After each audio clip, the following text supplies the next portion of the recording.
మగవాళ్ళు డామినేట్ చేసే కొంతకాలం ఇక్కడ సాగినటువంటి విధానం వల్ల వీళ్ళు ఆడే మాటలకి ఎత్తి పొడుపులకి ఆడవాళ్ళు నిజమే మేము ఒంటింటి కుందేళ్ళు అయిపోయాం అనే భావనలోకి వాళ్ళు వెళ్ళారు.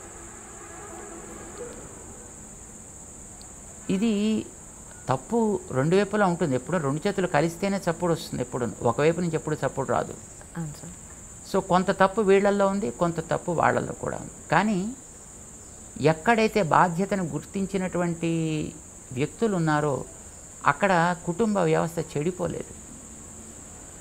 గుర్తించని చోట yes maybe it is a single unit, maybe it is a joint family, but disturbances crept into that families. గుర్తించిన చోట ఎక్కడైనా అది బాగానే ఉంది ఇప్పటికి కూడా. But of course we can see sporadically just here and there, not it's a regular feature that we can observe it evidently.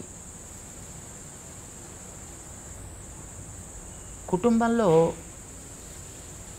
మగవాడికి లేని గొప్పతనం ఆడదానికి ఉంది. ఇప్పుడు ధర్మాన్ని కంటిన్యూ చేయడం అని మనం ఎప్పుడైతే అనుకున్నామో, ధర్మాన్ని కంటిన్యూటీ అనేది సంతానం వల్లనే ఏర్పడాలి. సంతానాన్ని కనగలిగే సామర్థ్యం ఆడవాళ్ళకి తప్ప మగవాళ్ళకి లేనే లేదు. అంటే ఆడవాళ్ళకి భగవంతుడు జనరేషన్ని కంటిన్యూ చేయగలిగేటటువంటి ఒక గొప్ప వరాన్ని ఇచ్చాడు. తన బాధ్యతని ఆడవాళ్ళ చేతిలో పెట్టాడు, మగవాళ్ళ చేతిలో పెట్టాల. సృష్టి చేసేటటువంటి ఘనకార్యాన్ని ఆడవాళ్ళ చేతిలో భగవంతుడు పెట్టాడు.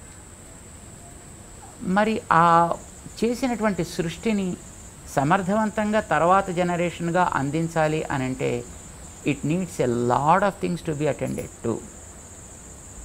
పిల్లవాడిని చిన్నప్పటి నుంచి నడక నేర్పాలి, నడత నేర్పాలి, మాట నేర్పాలి, ఆచారం నేర్పాలి, చదువు నేర్పాలి, గౌరవించడం నేర్పాలి, వినయం నేర్పాలి, విధేయత నేర్పాలి.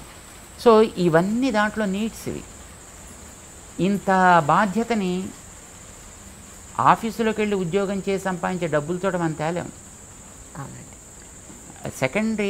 సెకండ్ థింగ్ ఈజ్ ఇవి నేర్పడానికి ఓపిక కావాలి. బై నేచర్ మగవాడికి ఓపిక తక్కువ, స్త్రీకి ఓపిక మారుపేరు.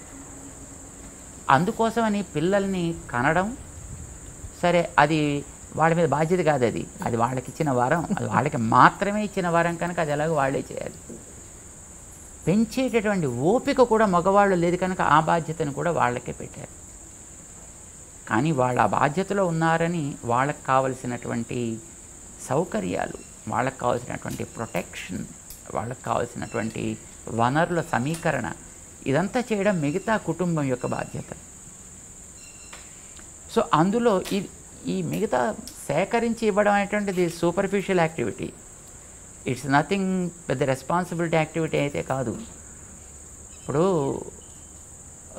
బిల్డింగ్ కట్టడం, స్కూల్ పెట్టడం, వ్యక్తుల్ని అపాయింట్ చేయడం, డబ్బులు ఇవ్వడం, ఇదైతే సూపర్ఫిషియల్ యాక్టివిటీ.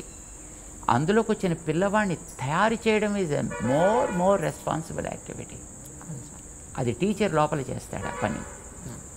అది నిజమైనటువంటి పని. అంటే బాడీకి లైఫ్ అది. అందుకోసం కుటుంబానికి కూడా స్త్రీ లైఫ్ అయింది.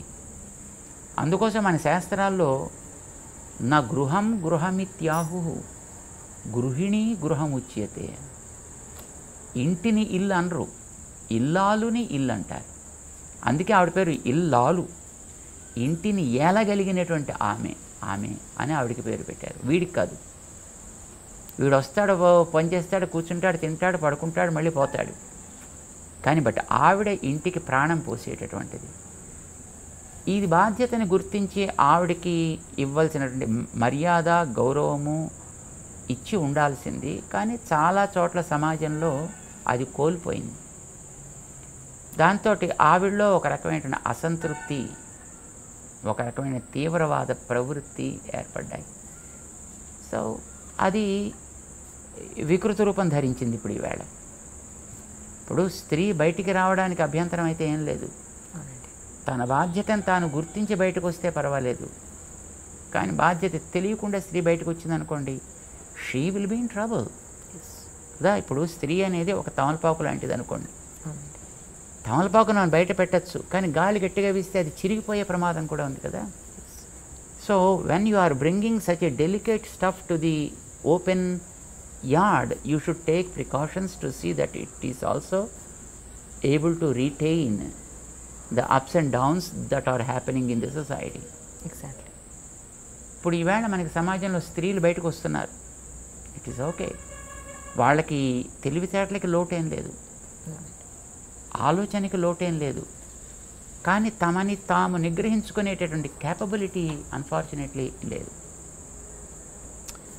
లేదంటే మళ్ళీ అదో పెద్ద డిఫెక్ట్ అని అనుకుంటారేమో, తప్పు కాదు. దానికోసమని మేము అంటలేదు. నాకు అర్థమైంది sir. By nature, yes, by nature స్త్రీ ఎప్పుడు yielding, male is dominating, women is yielding. What we call it is feminine quality. Yes. It's a feminine quality. There are qualities called masculine qualities and feminine qualities. Masculine qualities don't think that they will be with man. Feminine qualities doesn't mean that they will be with women also. yes. There are some Suryakantams also. So There are some Ramana Reddys also.